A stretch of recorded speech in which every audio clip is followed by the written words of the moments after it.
சுதந்திர தின விழாவில் வீர தீர செயல் புரிந்தமைக்கான கல்பனா சாவ்லா விருதை கன்னியாகுமரி மாவட்டத்தைச் சேர்ந்த சுகி பிரமிளாவிற்கு முதல்வர் ஜெயலலிதா வழங்கி கௌரவித்தார்.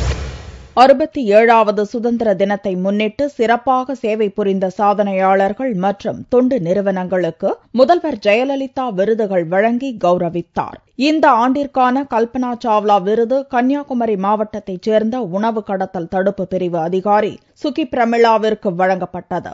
பொது விநியோக திட்டத்தின் கீழ் பொதுமக்களுக்கு வழங்கப்படும் ரேஷன் அரிசி மற்றும் மண்ணெண்ணெய் போன்றவை கேரளாவிற்கு கடத்த இருந்ததை தடுத்ததற்காக இந்த விருது வழங்கப்பட்டது. இலவசமாக மக்களுக்கு வழங்கப்படும் அரிசியினை சமூக விரோதிகள் கொள்முதல் செய்து அண்டை மாநிலமான கேரளாவுக்கு விற்பனை செய்வதை தடை செய்யும் நோக்கில் இப்பணியினை செய்து வருகிறேன். இப்பணியின் போது 50க்கும் அதிகமான வாகனங்களையும் 110 டன் அரிசியினையும் பறிமுதல் செய்துள்ளேன். அம்மா அவர்கள் இப்பணியினை கௌரவிக்கும் வகையில் இந்த விருதினை வழங்கியுள்ளதற்கு நெஞ்சார்ந்த நன்றியை தெரிவித்துக் கொள்கிறேன். மாற்றுத்திறனாளிகளுக்காக சிறப்பு சேவை செய்ததற்காக திருச்சியைச் சேர்ந்த ஜோசப் மருத்துவமனை இயக்குநர் டாக்டர் நெல்சனுக்கு விருது வழங்கப்பட்டது.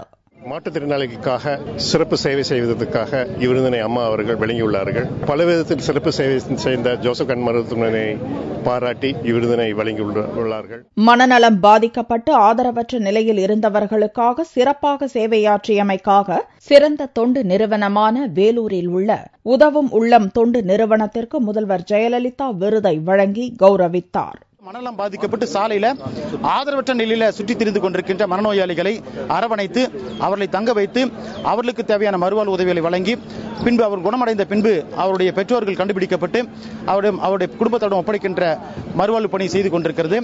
இந்த பணியை பாத்தீங்கன்னா மாண்புமிகு தமிழக முதலமைச்சருடைய மறுவாழ்வு திட்டத்தின் கீழே செஞ்சிட்டு இருக்கோம். மாநில மாற்றுத்திறனாளிகள் நல அலுவலகத்திலும் செஞ்சிட்டு இருக்கோம். தினமலர் பத்திரிகைக்கு இந்த அவார்டை நாங்க சமர்ப்பிக்கிறோம். தமிழகத்தில் சிறந்த உள்ளாட்சிக்கான விருதை உடுமலை பெற்றது மிகுந்த மகிழ்ச்சி அளிப்பதாக நகராட்சி தலைவர் ஷோபனா தெரிவித்தார். தமிழகத்தில் சிறந்த உள்ளாட்சிகளுக்கான விருது வழங்குவதன் அடிப்படையில் உடுமலைப்பேட்டை நகராட்சிக்கு முதலிடம் கொடுக்கப்பட்டுள்ளது. உடுமலைப்பேட்டை நகராட்சி மக்களின் சார்பாகவும் நகராட்சி நிர்வாகத்தின் சார்பாகவும் நகரத்தின் தலைவர் என்ற முறையில் மாண்புமிகு தமிழக முதல்வர் புரட்சி தலைவி அம்மா அவர்களுக்கு எங்களுடைய நெஞ்சார்ந்த நன்றிகளை தெரிவித்துக் கொள்ள கடமைப்படுகிறோம். மேலும் விழாவில் நல்ல ஆளுமைக்கான விருதுகள், கால்நடை பராமரிப்பு மற்றும் மருத்துவ பணிகள் இயக்கத்திற்கான விருதை அமைச்சர் சின்னையா மற்றும் டாக்டர்கள் விஜயகுமார், பழனிசாமி ஆகியோர் பெற்றுக் கொண்டனர்.